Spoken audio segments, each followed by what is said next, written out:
The suicide kick Rubberband is quite a simple move that you can learn through a quick halfway steps progression. The hardest part consists in understanding how to make it as high and fluent as possible, so let's see how to oversimplify this process. Get started using a mat for more confidence.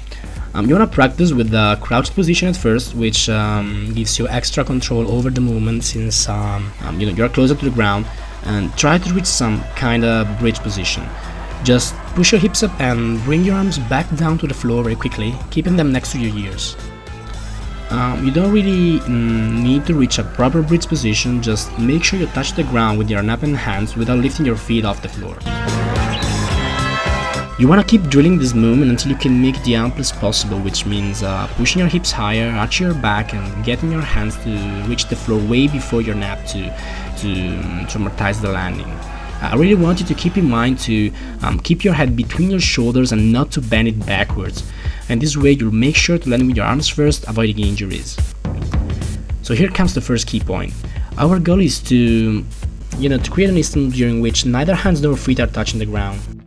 So same old story here, just push with your legs a bit more until you get to bring them close to your chest during the landing.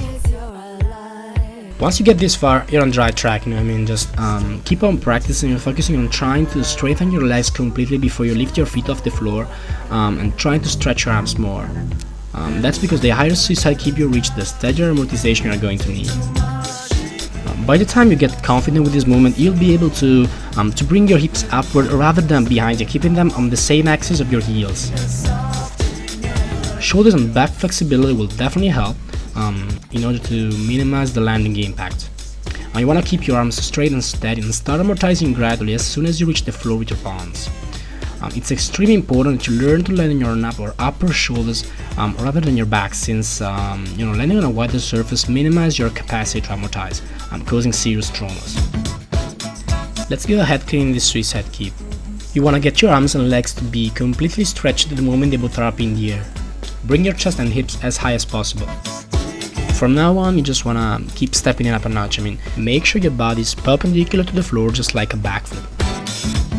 Arch your back and pull your arms backwards. Don't you ever get your head out of your shoulders. Your step must constantly be led by your arms.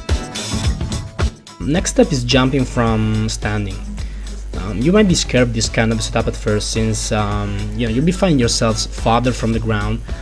So the easiest way out is practicing from the squat position and little by little straighten your legs a bit more until you feel free to jump from the actual standing position. Okay, so first attempts using this setup won't be as awesome as you expected due to the lack of height and amplitude you used to have from the crouched position. But that's perfectly normal. You just want to keep using a mat and trying to feel again the total leg straightening, your chest going up and your arms aiming to the ceiling all the way up to the jump climax, right before pulling them backwards for landing. Okay, complete the move with the keep up. You want to keep pushing the floor with your arms until your feet reach the ground, arching your back as much as you can. Once you feel comfortable, take off the mat and try this move over and over again to get the highest and smoothest style.